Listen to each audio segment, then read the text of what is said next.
அன்பிற்குரிய மாணவர்கள் அனைவருக்கும் காலை வணக்கத்தை தெரிவித்துக் கொள்கிறேன். ஏற்கனவே மூலதன சந்தை என்ற தலைப்பில் அச்சந்தையினுடைய வகைகள், முதன்மை சந்தை, இரண்டாம் நிலை சந்தை என்பதை பார்த்தோம். அந்த மூலதன சந்தையினுடைய பணிகள் மற்றும் முக்கியத்துவம் பற்றி ஏற்கனவே உங்களுக்கு எடுத்துரைக்கப்பட்டிருக்கிறது. இதில் கூடுதலாக ஒரு விஷயம், இந்த மூலதன சந்தையினுடைய குரோத் எப்படி இருக்கு, அதனுடைய வளர்ச்சி எவ்வாறு இருக்கிறது என்பதையும், அந்த மூலதன சந்தையினுடைய புதிய தோற்றமாக புதிய நிதி நிறுவனங்கள் எவ்வாறு இந்த மூலதன சந்தைக்கு வழிவகை செய்கிறது என்பதையும் இந்த வகுப்பிலே பார்க்க இருக்கிறோம். அந்த அடிப்படையில் முதல்ல மூலதன சந்தையினுடைய வகைகள் என்ன என்பதை ஏற்கனவே பார்க்கும் போதே இதை பற்றி சுருக்கமான செய்திகள் உங்களுக்கு விளக்கப்பட்டிருக்கிறது. இப்பொழுது இந்த மூலதன சந்தையினுடைய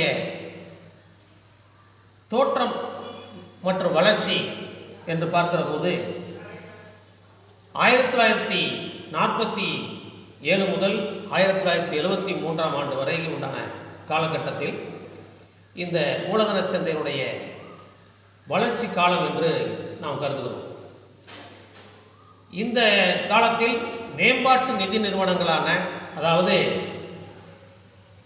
தொழில் சார்ந்த நிறுவனங்களுக்கு வழங்கப்படக்கூடிய நிதி வழங்கக்கூடிய நிறுவனங்களான industrial financial corporation of India, industrial development bank of India, ICICI, unit trust of India, state financial corporation SFC என்று சொல்லக்கூடிய நிதி நிறுவனங்கள், இந்த நிதி நிறுவனங்கள் தான் ஒரு நிறுவனத்துடைய வளர்ச்சிக்கு, மூலதன சந்தையை பலப்படுத்துவதற்கு உறுதியான இந்த காலமாக நாம் கருதலாம். அதனால தான் இந்த 1947 முதல் 73 வரை உண்டான காலகட்டத்தில் இந்த மூலதன சந்தையினுடைய ஒரு கட்டமைப்பு காலம் என்று சொல்லப்படுகிறது. அடுத்து 1980 முதல் 1992 வரையிலான காலத்தில் இந்த நிறுவனங்கள், தொழிற்சாலைகள் வளர்கின்ற அந்த பக்குவத்தில் அதுதான் மூலதன சந்தையினுடைய பிரிவுகள் என்று சொன்னோம். முதன்மை சந்தை, இரண்டாம் நிலை சந்தை என்று, பிரைமரி அண்ட் செகண்டரி மார்க்கெட் என்று சொல்லக்கூடிய இரண்டு சந்தைகள். இந்த முதன்மை சந்தையில் தான் நிறுவனத்திற்கு தேவையான நிதியை சேகரிப்பதற்காக பங்குகளை வெளியீடு செய்வது, கடனீட்டு பத்திரங்களை வெளியீடு செய்வது, அந்த வெளியிட்ட பங்குகள், பத்திரங்களை மறு விற்பனை செய்யக்கூடிய இரண்டாம் நிலை சந்தையினுடைய வளர்ச்சி காலம் என்று இந்த காலத்தை நாம் கருதலாம். இந்த இரண்டு சந்தைகள் உருவாகிற போதே இதனை முறைப்படுத்துவதற்கு, நெறிப்படுத்துவதற்கு ஒரு அமைப்பு தேவை என்கின்ற பட்சத்தில் செபி என்கின்ற ஒரு அமைப்பு உருவாக்கப்பட்டது. Security and exchange board of India என்று சொல்லக்கூடிய இந்திய பத்திரங்கள் மாற்றக வாரியம் என்று சொல்லக்கூடியது. இந்த பத்திர சந்தைகளை முறைப்படுத்துவதற்கும் அதை நெறிப்படுத்துவதற்குமாக உருவான ஒரு இயக்கமாக நாம் கருதுகிறோம். இதன் மூலமாகத்தான் இன்றைக்கு மூலதன சந்தை வளர்ச்சி பெற்றிருக்கிறது என்பதை நாம் அறிய முடிகிறது. அடுத்ததாக இந்த மிக முக்கியமான ஒரு டாபிக் என்ன அப்படின்னா, இந்த மூலதன சந்தை புதிய நிதி நிறுவனங்கள் உருவாக்குவதற்கு, நிதி ஆதாரத்தை பெருக்குவதற்கு என்னென்ன வகையான நிதி ஆதார நிறுவனங்கள் இருக்கிறது என்பதை நாம் பார்த்தோம். நியூ ஃபினான்சியல் இன்ஸ்டிடியூஷன் என்று சொல்லக்கூடிய துணிகர நிதி நிறுவனம், அதில் முதலாவது வென்ச்சர் ஃபண்ட் இன்ஸ்டிடியூஷன் என்று சொல்லக்கூடியது. இதில் நிறுவனத்தை தோற்றுவிக்கிற போது ஒரு நிதியை பெறுவதற்கு, புதிய திட்டங்கள் மற்றும் கண்டுபிடிப்பிற்கு நிதியை வழங்குவதற்காக உருவாக்கப்பட்ட அமைப்பு தான் துணிகர நிதி நிறுவனம் என்று சொல்லக்கூடியது. புதிய தொழில்நுட்பங்களை வணிகமயமாக்குதல், அந்த புதிய தொழில்நுட்பங்கள் மூலமாக நிறுவனத்தினுடைய வளர்ச்சியை உருவாக்குவது ஆகியவற்றிற்கு இந்த துணிகர நிதி, மூலதன நிதி மிக முக்கியமான ஒன்றாக நாம் கருதலாம். இந்த ஐசிஐசிஐ வங்கி, ஐடிபிஐ வங்கி எல்லாம் முன்னாடி காலத்தில் ஆரம்பிக்கப்பட்ட பொழுது மிக முக்கியமானதாக தொழிற்சாலைகளுக்கு தொழில்களை வளர்ப்பதற்கு உறுதுணையாக இருந்த நிறுவனம் என்று கருதலாம். அதில் எஸ்ஐடிபிஐயும் அடங்கக்கூடியது. தொழில்நுட்ப வளர்ச்சி, இந்திய கட்டமைப்பு நிறுவனம் என்று சொல்லக்கூடிய டிடிஐசிடி என்று சொல்லக்கூடிய வங்கி நிறுவனங்கள், இந்த தொழிலை உருவாக்குவதற்காக இருக்கக்கூடிய தொழில் தோற்றுவிப்பாளர்களுக்கு அதுதான் இன்வெஸ்ட்மெண்ட் பேங்கர்ஸ்ன்னு சொல்கிறது. அதில் ப்ரைவேட் இன்வெஸ்டராக அதில் பணத்தை போடலாம், மூலதனத்தை. கவர்மெண்ட்டும் அரசும் தன்னுடைய நிதி ஆதாரத்தை பொது நிறுவனங்களுக்கு வழங்கலாம். இதில் இந்த தொழில் நடத்தக்கூடிய, தொழிலை உருவாக்கக்கூடிய நபர்களுக்கு அவருடைய சொந்த ஐடியாவை கொண்டு அவருடைய சுய அறிவின் அடிப்படையில் அவருடைய ஒரு குழுவாக அமைந்து கூட ஒரு தனியார் நிறுவனங்கள், தனியார் துறை சார்ந்த நிறுவனங்கள், பொதுத்துறை சார்ந்த நிறுவனங்கள் எல்லாம் இன்றைக்கு பங்குகளை வெளியிட்டு மிக அபரிமிதமான பங்கு முதலை பெற்றுக்கொண்டிருக்கிறது. அதில் மிக முக்கியமான இந்த ஐபிஓஸ் என்று சொல்லக்கூடியது, அதாவது தனியார் நிறுவனம் என்று சொல்லுகிற போது இது இப்பொழுது குறிப்பாக இது வளர்ச்சி அடையக்கூடிய ஸ்டேஜில் தன்னுடைய தொழில் நிறுவனத்தை பெருக்குகிற போது இந்த ஐபிஓஸ் என்று சொல்லக்கூடிய ஒரு அமைப்பு முறை இருக்குது. இண்டஸ்ட்ரியல் பப்ளிக் ஆஃபரிங் என்று சொல்லக்கூடியது, தொழில்துறை பொது வழங்கல் என்று சொல்லுவார்கள் தமிழில் சொல்கிறது. இந்த ஐபிஓ அப்படிங்கிறது பார்த்தீங்கன்னா ஒரு தனியார் நிறுவனமாக தோற்றுவிக்கப்பட்டு முதலில் தனியார் நிறுவனங்கள் பங்குகளை வெளியீடு செய்யாது. சில காலங்கள் கழித்து நிறுவனத்தை வளர்க்கிற போது நிறுவனத்தை விரிவுபடுத்துகிற அல்லது நிறுவனத்தினுடைய முதலை அதிகரிப்பதற்காக இந்த ஐபிஓஎஸ் முறையை பயன்படுத்துகிறார்கள். அதாவது என்ன செய்யணும்னா, அதாவது பங்குகளை தன்னுடைய நிறுவனத்தை வளர்ப்பதற்கு நிறுவனம் தோற்றுவிக்கப்பட்டு சில ஆண்டுகள் கழித்து தன்னுடைய பங்கு முதலை அதிகரிப்பதற்கும் நிறுவனத்தை அபிவிருத்தி செய்வதற்குமாக பங்குகளை வெளியிட்டு அதை பத்திரங்களில் பதிவீடு செய்வது தான் இந்த ஐபிஓஎஸ் என்று சொல்லக்கூடியது. அந்த அடிப்படையிலும் தன்னுடைய பங்கு முதலை பெறலாம். கேபிட்டலிஸ்ட், வெஞ்சர் கேபிட்டலிஸ்ட் சொல்லக்கூடிய இந்த பங்கு முதலீட்டாளர்களும் இருக்கிறார்கள். இந்த நிறுவனம் வெளியிடக்கூடிய பங்கு பத்திரங்களை வெளியிட்டு அதன் மூலமாக பங்கு மாற்றத்தினுடைய அலுவல் பட்டியலில் தன்னுடைய நிறுவனத்தின் பெயரை சேர்த்து பங்குகளை வெளியீடு செய்யக்கூடிய முறை தான் இந்த துணிகர நிதி நிறுவனங்கள் இன்றைக்கு மிக முக்கிய பங்காற்றி வருகிறது என்று சொல்லலாம். அடுத்ததாக இதனுடைய இன்னொரு பகுதி என்ன அப்படின்னு சொன்னோம்னா, இந்த பங்கு முதலை திரட்டுகின்ற வழியிலே இன்றைக்கு மிக பாப்புலராக இருக்கக்கூடிய ஒன்று பரஸ்பர நிதிகள். இந்த பரஸ்பர நிதி என்று சொல்லி மியூச்சுவல் ஃபண்ட் என்று சொல்லுவோம். இதுலேயும் பார்த்தீங்கன்னா சிறு முதலீட்டாளர்களின் சேமிப்புகளை அதிகரிப்பதற்காக உருவாக்கப்படக்கூடிய மிக முக்கியமான மிகச்சிறந்த முறை என்று சொல்லலாம். அதாவது சிறு முதலீட்டாளர்கள் என்று சொன்னால் நிறுவனத்தினுடைய நேரடியாக பங்குகளை வாங்க முடியாத முதலீட்டாளர்கள் அல்லது அந்த அளவிற்கு அதிக அளவுக்கு நிதியை செலுத்த முடியாத சிறிய முதலீட்டாளர்கள்லாம் சேர்ந்து அந்த பங்கு முதலை சேமிப்பின் அடிப்படையில் ஒரு நிறுவனத்தில் முதலீடு செய்து அதை வைத்துக்கொண்டு அந்த நிறுவனங்கள் என்ன செய்கிறது என்றால் மிகப்பெரிய நிறுவனங்களிலே முதலீடு செய்து அதிலிருந்து வரக்கூடிய ஆதாயத்தை தன்னுடைய வாடிக்கையாளர்களுக்கு தன்னுடைய நிறுவனத்திலிருந்து பெற்ற பங்குகளுக்கு உரிய பங்காதாயமாக வழங்கி கொண்டிருக்கிறது. இதைத்தான் பரஸ்பர நிதிகள் என்று சொல்லக்கூடியது. இந்த பரஸ்பர நிதி நிறுவனம் பங்குதாரரிலிருந்து பெறப்பட்ட நிதியினை முதலீடு செய்வதற்கு அந்த முதலீட்டிலிருந்து பெற்ற பலனை வரக்கூடிய ஆதாயத்தை பங்குதாரர்களுக்கு பிரித்தளிப்பது தான் இந்த பரஸ்பர நிதி என்று சொல்லுவோம். இந்த நிதி நிறுவனங்களான மிக முக்கியமாக இன்றைக்கு நடைமுறையில் இருக்கக்கூடியது life insurance corporation of India, unit trust of India, state bank, அதனுடைய அடுத்து கனரா வங்கி, அதனுடைய துணை நிறுவனங்கள், இதெல்லாம் இன்றைக்கி பார்த்தீங்கன்னா இந்த பரஸ்பர நிதியில் மிக முக்கிய பங்காற்று வருகிறது என்று நாம் சொல்லலாம். இந்த பரஸ்பர நிதியில் சிறு முதலீட்டாளர்கள் இன்வெஸ்ட்மெண்ட் பண்ணுறாங்க. இந்த பெரிய நிறுவனங்கள் வெளியீடு செய்யக்கூடிய பங்குகளை நேரடியாக பெறக்கூடிய முதலீட்டாளர்களும் இருக்கிறார்கள். இந்த சிறு முதலீட்டாளர்கள் இந்த மியூச்சுவல் ஃபண்டில் இன்வெஸ்ட்மெண்ட் பண்ணி அதில் வரக்கூடிய ஆதாயத்தை எதிர்பார்த்திருக்கக்கூடியவர்கள் தான் இவங்க முதலீட்டாளர்கள். அப்போ இந்த நிதி நிறுவனத்தில் முதலீடு செய்யக்கூடிய நிறுவனங்கள் மிகப்பெரிய நிறுவனங்களில் பல்வேறுபட்ட நிறுவனங்களில் தன்னுடைய சிறு முதலீட்டாளர்ந்து பெறப்பட்ட நிதியினை பல நிறுவனங்களுக்கு முதலீடு செய்கிறார். அதுதான் இது எப்படி பிரித்து கொடுக்குறாங்க, அதுதான் ஃபண்ட் மேனேஜர்னு சொல்லக்கூடியது. அதாவது எந்த பணத்தை எதில் எவ்வளவு முதலீடு செய்யலாம், எதிலிருந்து ஆதாயம் அதிகமாக கிடைக்கும் என்பதையெல்லாம் ஆய்வு செய்து அந்த நிறுவனத்தில் பங்குகளை முதலீடு செய்வது. இது பெரும்பகுதி சிறு முதலீட்டாளர்களுக்கு மிகப்பெரிய ஒரு தாக்கத்தினையோ அல்லது பாதிப்பினையோ கொடுத்து விடாது. நிச்சயமாக லாபகரமான ஒரு நிறுவனமாக கருதலாம். இதில் முக்கியமாக பங்கு பத்திரங்கள் தான், அதான் செக்யூரிட்டி சொல்லக்கூடிய பங்கு பத்திரங்கள் கையாளப்படுகிறது. இதில் போடக்கூடிய பணத்திற்கு ஓரளவிற்கு நிறுவனத்தினுடைய வளர்ச்சியை பொறுத்து, அதில் பெறக்கூடிய ஆதாயத்தினை பொறுத்து இந்த இன்வெஸ்டருக்கு ரிட்டனாக பலன் கிடைக்கிறது என்பதுதான் இந்த பரஸ்பர நிதியுடைய சுருக்கமாக நாம் அறிகிறோம். அடுத்து ஏட்டுக்கடன் தரகு முகமை நிறுவனங்கள் என்று ஒன்று இந்த மூலதன சந்தையில் மிக முக்கியமானது ஒன்று. ஏட்டுக்கடன் முகமையினால ஏஜென்சின்னு சொல்றோம்.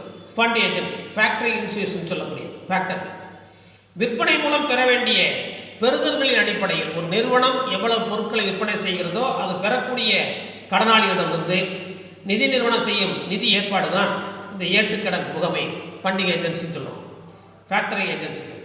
ஏட்டுக்கடன் தரகு முகமை அதனுடைய வாடிக்கையாளர்களுக்காக இந்த நிறுவன கடன்களை வசூலிக்கிறது. இதனுடைய மிக முக்கியமான பங்கு.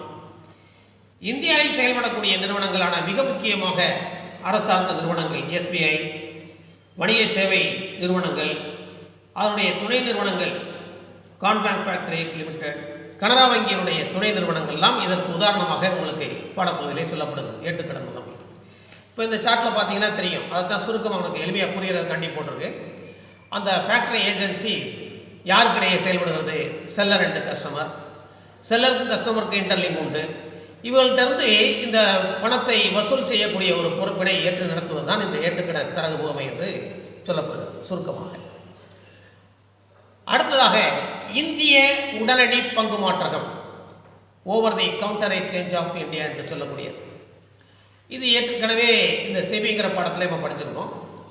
அதில் இந்திய உடனடி பங்கு மாற்றம் என்பது, அதாவது நிறுவனங்கள் வெளியிடக்கூடிய பங்குகளை அல்லது நிறுவனங்கள் பங்கு மாற்றத்தினுடைய அலுவல் பட்டியலில் சேர்க்கப்பட்ட நிறுவனங்கள் பங்கு பத்திரங்களை வாங்கி விற்பனை செய்யும். அவ்வாறு இல்லாமல் பங்கு பத்திரங்களை பட்டியலில் சேர்க்கப்படாத சில நிறுவனங்கள், பல ஆயிரக்கணக்கான நிறுவனங்கள் இருக்கிறது.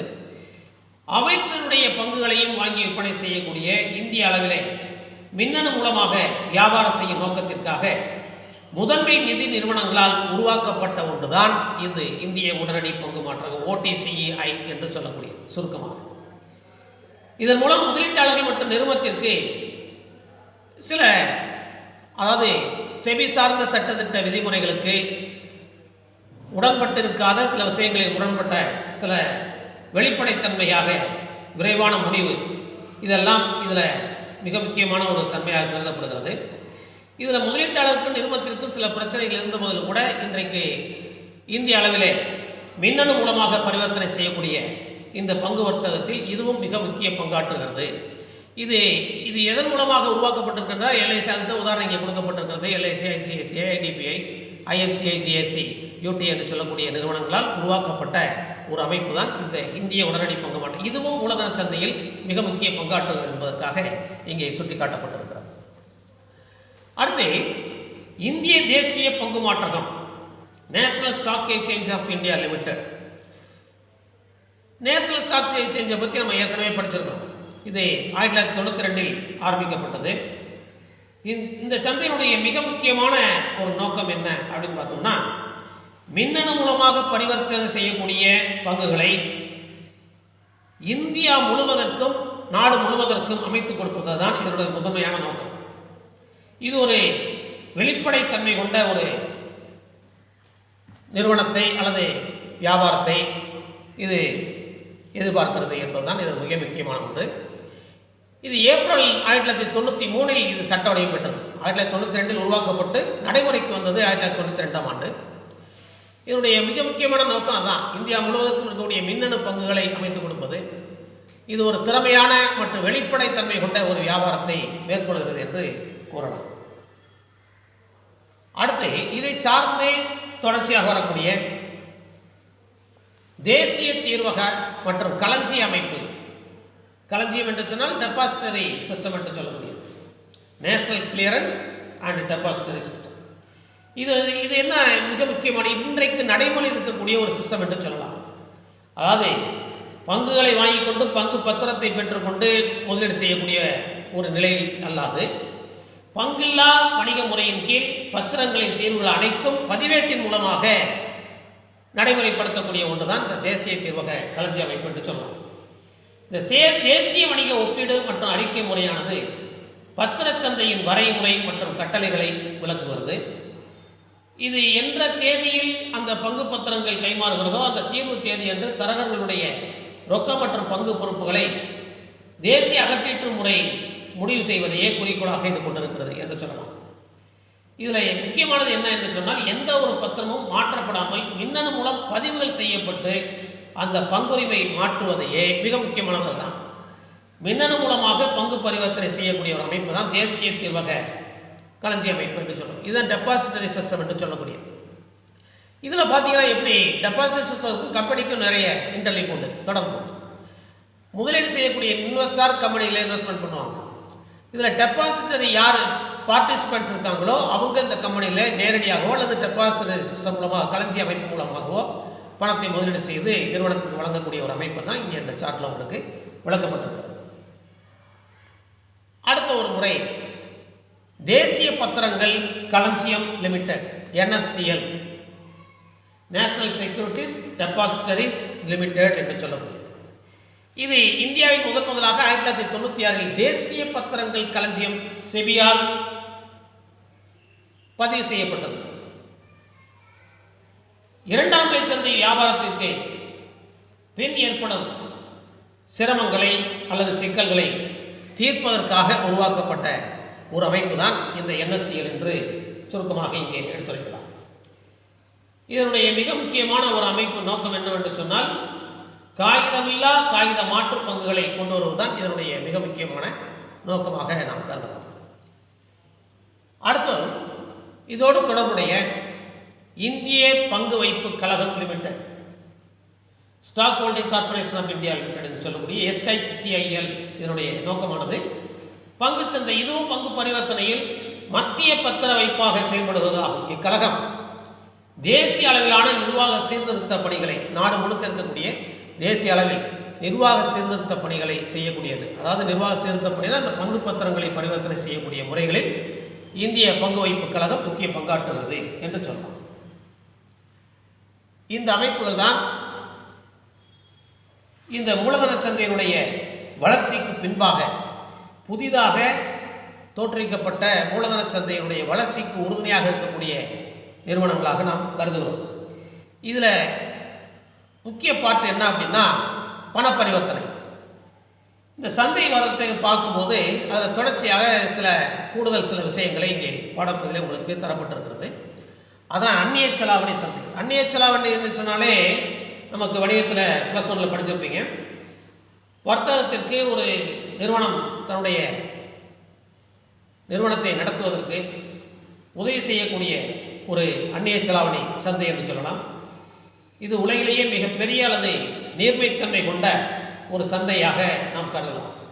இது ஒரு சராசரியாக ஒரு நாளில் $5 டிரில்லியன் மேல் வர்த்தகம் செய்யப்படுகிறது என்று சொல்லப்படுகிறது. இது அனைத்து நாடு, இந்த அந்நிய செலாவணியினுடைய மிக முக்கியமானது ஒரு குறிப்பிட்ட வகையான செலாவணி சந்தை அல்ல. உலக நாடுகள் அனைத்திலும் இருக்கக்கூடிய பண பரிவர்த்தனையில் ஒரு நாட்டினுடைய பண மதிப்பை மற்ற நாட்டினுடைய பண மதிப்போடு ஒப்பிட்டு அந்த நாட்டினுடைய பண மதிப்பு அளவிற்கு பணத்தை கைமாறி கொடுப்பது, அதான் நீர்மைத்தன்மை கொண்டது என்று சொல்லுகிறோம். அந்நிய செலாவணி ஒரு நாட்டினுடைய பணத்தை அந்த நாட்டுக்கு வியாபாரம் செய்கிறோமோ அந்த நாட்டினுடைய பணமாக மாற்றி கொடுக்கக்கூடிய ஒரு சந்தையாக அந்நிய செலாவணியை பார்க்குறோம். இதில் என் சொல்கிறேன், ஜப்பானில் நம்ம இந்தியன், பாகிஸ்தான் ருபீஸ், அடுத்து யூரோ, டாலர், இந்த பல வகையான அந்நிய செலாவணி சந்தைகள் இதில் கையாளப்படுகிறது. இதில் எந்த ஒரு நாட்டினுடைய நாணயங்களும் எந்த ஒரு தனிநபர், பொது நிறுவனங்கள் அல்லது எந்த ஒரு நாடும் இந்த அந்நிய செலாவணி சந்தையில் இடம்பெறலாம் என்பது இதில் முக்கியமாக கருதப்படுகிறது. அடுத்து இதில் பண்டக சந்தை ஒன்று காட்டப்பட்டிருக்கிறது. இந்த இதில் பண்டக சந்தை என்று பார்த்தோம்னால் கடின பண்டக சந்தை, மென்பண்டக சந்தை, இந்த வருவிக்கப்பட்ட சந்தை என்று சொல்வார். புற கொள்முதல்களை அடிப்படையாக கடந்து செல்லும் நிதி பரிவர்த்தனைகளை கொண்ட முக்கிய பண்டக சந்தைகள், முதல்நிலை பொருட்களை வர்த்தகம் செய்யக்கூடிய சந்தை பண்டக சந்தை இதனை மேலாண்மை செய்கிறது. பண்டங்கள் பொதுவாக 2 பிரிவுகளாக பிரிக்கிறது. கடின பண்டகம், மென்பண்டகம் என்று சொல்லக்கூடியது. உதாரணத்திற்கு கோல்டு, எண்ணெய் ஐட்டம், ஆயில், கண்டெய்னர்ஸ், ரப்பர், இரும்பு எஃகு, தாது பொருட்கள் இவையெல்லாம் கடின பண்டக சந்தை என்று சொல்லக்கூடியது. இந்த மென்பண்டகம் என்பது விவசாயம் சார்ந்து உற்பத்தி செய்யக்கூடிய உற்பத்தி பொருட்கள், பருத்தி, கோதுமை, சர்க்கரை, டீ, காபி, தேயிலை இதெல்லாம் சொல்லக்கூடியது. இதெல்லாம் மென்பண்டக சந்தை என்று சொல்லக்கூடியது. இந்த பண்டக சந்தையில் எதாவது இருக்கிறது? கடின பண்டக சந்தை, மென்பண்டக சந்தை என்று பிரிக்கப்பட்டது. அடுத்து வருவிக்கப்பட்ட சந்தை, நிதி இடர்பாடுகளை கட்டுப்படுத்த உதவி செய்யும் பின்கொடுப்பு ஒப்பந்தம் மற்றும் விருப்ப பேரம். இது பங்கு பரிவர்த்தனை முடிஞ்ச பின்னாடி அதை தீர்வு செய்யக்கூடியது. பங்குகளை கைமாறிக்கொள்வது அல்லது செபி சொல்லக்கூடிய அல்லது பங்கு மாற்றம் சொல்லக்கூடிய தேதிகளில் பங்குகளை பரிவர்த்தனை செய்யக்கூடியது. அதான் விருப்ப பேரம் போன்ற நிதி கருவிகளை வர்த்தகம் செய்வதில் வருவிக்கப்பட்ட சந்தை என்பது மிக முக்கிய பங்காற்றுகிறது. இதில் பத்திரங்கள், பிணையங்கள், பண்டங்கள், நாணயங்கள், இந்த சொத்துக்களை அல்லது பத்திரங்களை அடமானமாக வைக்கக்கூடிய பல்வேறு சொத்துக்களின் மதிப்பின் அடிப்படையில் இந்த கருவிகளின் மதிப்பை வருவிக்கப்பட்ட சந்தை என்று நாம் கருதலாம். இதுதான் கூடுதலாக ஒரு பாடப்பகுதியில் இணைக்கப்பட்ட மிக முக்கியமான ஒரு டாப்பிக்காக இருக்கிறதுனால உங்களுக்கு இந்த மாதிரி சில சார்ட்டோடு உங்களுக்கு வழங்கப்பட்டிருக்கிறது. இந்த மூலதன சந்தையினுடைய வளர்ச்சிக்கு பிறகுதான் இன்றைக்கு தொழிற்சாலைகளில் மிக அபரிமிதமான ஒரு வளர்ச்சி ஏற்பட்டிருக்கிறது என்பதை நாம் இந்த இடத்துல குறிப்பிட்டு, அடுத்து மூலதன சந்தையினுடைய அடுத்த ஒரு டாபிக் பணச்சந்தை என்பதை அடுத்த வகுப்பிலே நாம் பார்க்க இருக்கிறோம். அன்பிற்குரிய மாணவர்கள் அனைவருக்கும் இந்த வகுப்பை நிறைவு செய்கிறேன். அடுத்து பணச்சந்தை என்ற டாபிக்களை சந்திப்போம்.